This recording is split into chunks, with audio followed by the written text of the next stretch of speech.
Good afternoon. Today you will learn how to play Minecraft. You're going to want to know how to move around and how to create and destroy blocks. These keys include your A key, your D key, the space bar, and your arrow keys. So your A key is going to help you to place the blocks wherever you would like them or to utilize whatever item is in your hand. It's also known as the attack key. You will also be able to utilize the D key. That is what you're going to use to destroy blocks, especially when you're creating your first sort of items. You're also going to want the space bar, especially if you do spawn somewhere near a lot of water. The space bar helps you jump or stay with your head above water when you're swimming. The arrow keys are what's going to help you move around. If you use the arrow keys a lot, you're really going to get used to where you want to go. There's also the option to use your mouse.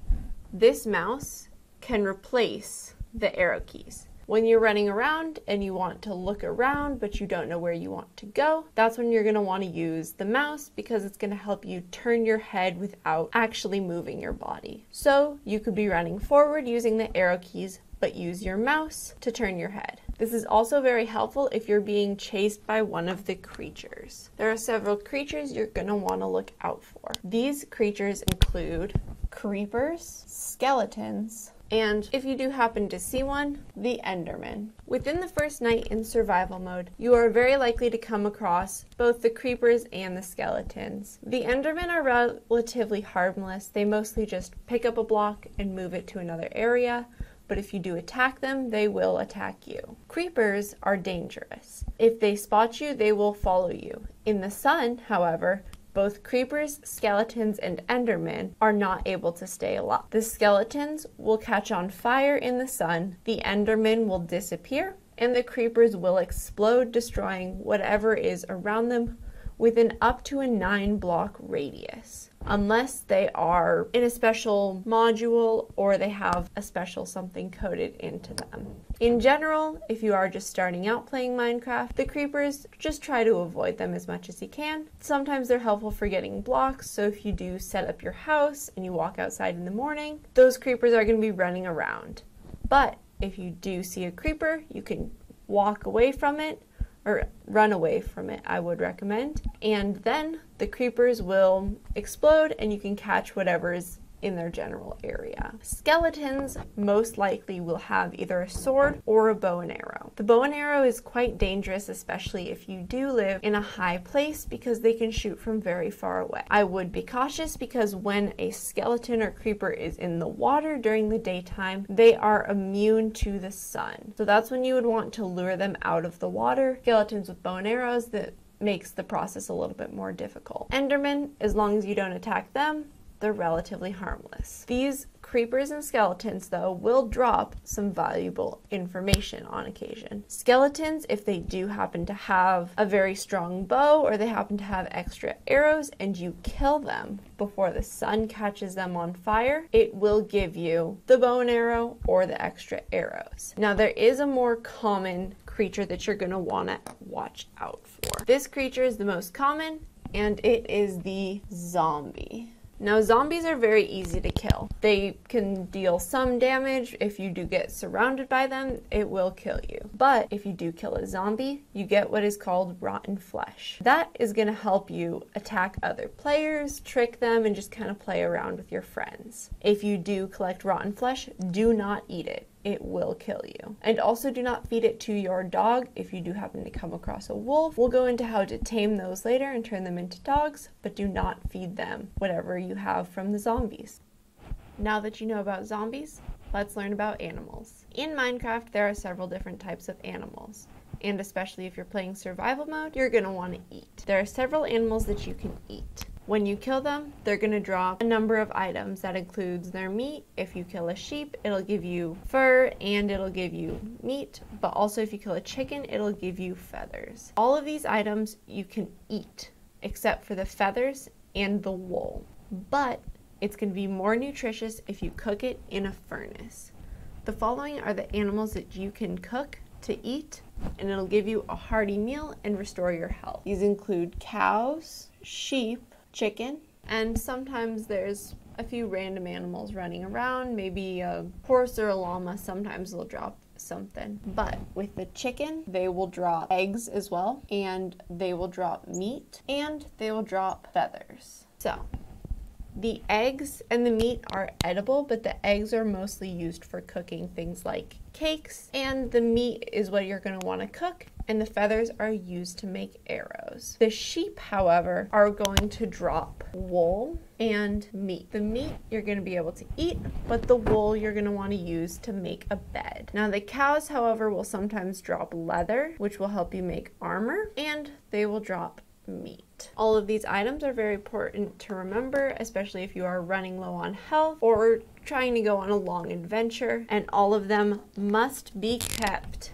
and cooked in a furnace. This is going to be one of the first things you're going to want to craft when you get into the Minecraft world, but you cannot craft a furnace without a crafting table. With these items in mind, you're going to be able to get started. This is what you can eat, and this is how you can eat it. There are several animals that are helpful to have around the house. These include horses, llamas, and sheep.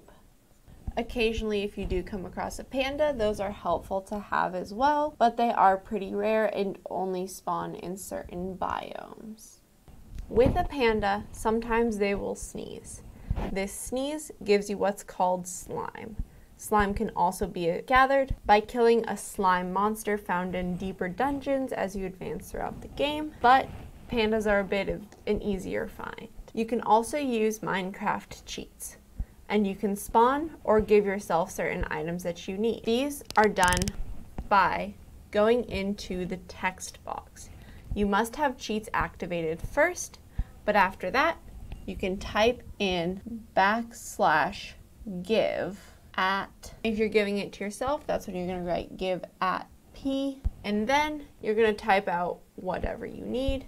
Maybe it's a slime ball, so you would write slime, and that is going to give you 1 slime, or you can include a number, so you could say I'd like 4. So with 4 slime, you can start to create a lead if you have enough string. Or you can summon items like horses, llamas, sheep, and pandas by going \summon, and then same with as above. Do you want to give yourself the panda, or do you want to give it to someone else? So you're going to do @p for at your personal self, and you're going to write panda. And again, you can add a number, whether it's 7. Now you have 7 pandas. Now, once you've summoned your animals, or whether you found them in the wild, you can collect enough slime, and you can collect several string, or you can use leather to create string, and that'll help you get what's called a lead, also known as a leash.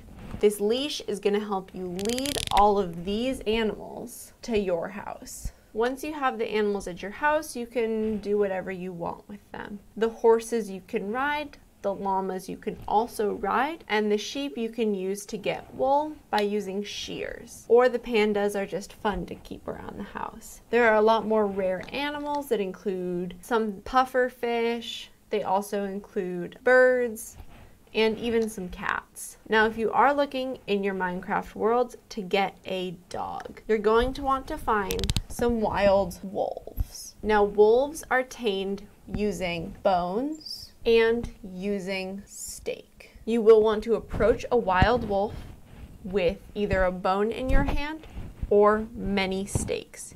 You're probably going to want to have 3 to 4 bones and maybe 3 to 4 steaks to tame your first wild wolf. Once you tame a wolf, you will need to consistently feed it, or it will go hungry and attack you. It does take a while for this to occur, but it still can happen. To get the bones, that's when you're going to want to attack a skeleton, or let a skeleton burn in the sun and they'll be left around the forest. Steak, you're going to want to cook a lot of the meat that you have, and I believe it is cow meat that's going to give you steak. Once you have a wolf tamed, it then becomes your dog, and there's going to be a little red collar around its neck, and it'll follow you around.